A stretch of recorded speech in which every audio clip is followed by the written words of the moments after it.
Hej allihopa! Andreas här från Friluftskanalen. Idag hade jag tänkt att vi ska kika på grunderna kring eldstål. Det är ju något som jag ser att många ofta är väldigt nyfikna på. Men kanske inte riktigt vågar testa sig på, för att det är ju ganska annorlunda mot att göra upp en eld med tändare eller tändstickor och så vidare. Så därför tänkte jag visa på verkligen grunderna. Vi kommer kanske i framtiden göra en mer avancerad video där vi tittar närmare på olika tändmaterial och sånt där som är lämpliga som, i olika årstider och miljöer och sånt också. För det är inte alltid det är optimalt förhållande, vi pratar torrt då. Då så ska vi kika lite på grunderna här med eldstål, tändstål eller vad man väljer att kalla det. De finns ju massa olika varianter. Jag föredrar i de lite grövre varianterna gärna med benhandtag eller horn eller vad som helst. Jag tycker det är ganska snyggt. Sen så finns det med plast och det finns ju med korta och det finns ju tunna och tjocka. Det finns alla möjliga varianter. Och så behöver man ju någonting att skrapa på stålet med. Många kör med kniven om man föredrar det. Jag tycker att det kan vara lite stort och klumpigt i många fall. Så en liten striker är inte alls dumt att ha.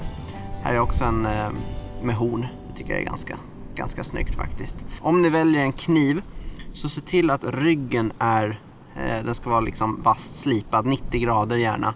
Då får man en bra, en bra gnistbildning. Just det här är en Real Steel Bushcraft Folder. Vi har pratat om den i en annan video. Och den har en väldigt bra rygg för ändamålet. Så den kan jag rekommendera om man vill köra med en kniv. Men idag ska vi faktiskt köra med en striker. Så vi lägger bort kniven så länge. Det finns ju massa olika material. Här kommer man in på den lilla vetenskapen med det hela. Att kunna göra upp eld med eldstål i olika miljöer och väderlekar. Men idag ska vi köra lite enkelt. Man kan ha näver, man kan ha lite fnöske, kärved bland annat, eller torrt gräs. Det som finns att tillgå för stunden. Som nybörjare så tycker jag att det kan vara lämpligt att man testar sig fram med näver. Eller om man går till Clas Ohlson eller Naturkompaniet och köper lite kärved. För de gamla kärstubbarna de ligger inte under allemansrätten. Så tänk på det. Då ska vi börja med att preparera våran lilla tilltänkta eld. Då är det bra att ha en liten bit näver att grunda elden på. Då är det enkelt att lyfta över den till den tilltänkta lägerelden sen. För det kan vara lite omständigt att göra själva elden i eldstaden. Så jag tycker om att köra den lite bredvid. Idag ska vi använda näver då, som jag pratade om. Det finns olika tekniker. Vissa väljer att skrapa av.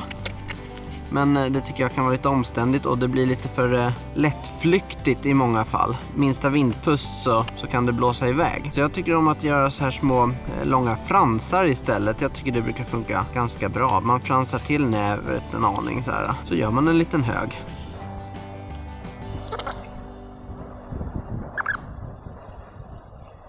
När det kommer till att förbereda material och att samla in material och välja tändmaterial främst. Det kräver erfarenhet och kunskap, så det är någonting vi lämnar till senare.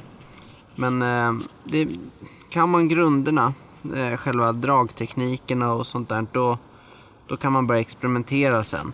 Men ta inte bara med ett tändstål ut och förvänta dig att du ska få en lägereld på en gång, för det kan kräva övning sånt här.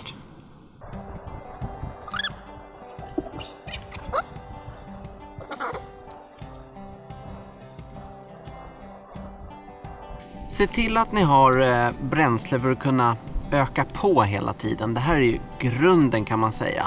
Så sen kan ni ha lite torra ormbunkar kan funka, lite torra grankvistar, vad som helst som egentligen torrt och kan brinna. Så får man öka på storleken hela tiden. Det är det handlar om när man ska göra en eld. Man börjar smått och så hjälper man den att växa. Så till slut så har man en stor och mysig lägereld. Men allting börjar smått och det är där vi är nu. Så nu ska vi göra oss redo med eldstålen och lilla strikern.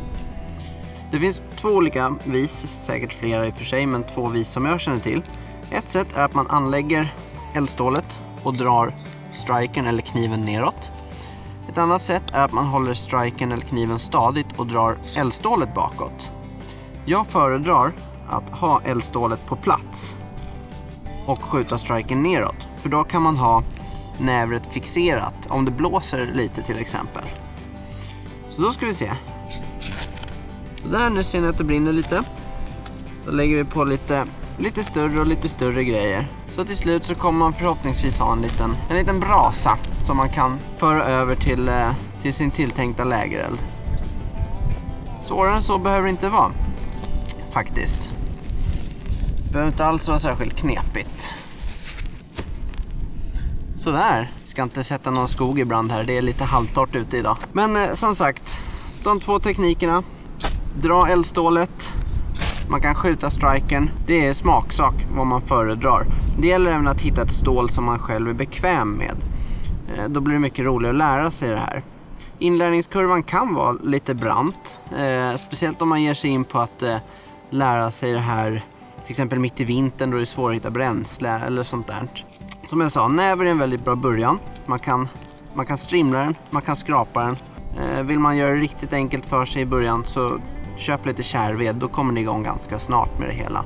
Och så här räcker länge och kostar väldigt, väldigt lite. Så sen när ni är ute och går så kan ni samla på er lite näver när ni hittar. Har att torka hemma så har ni det alltid redo liksom.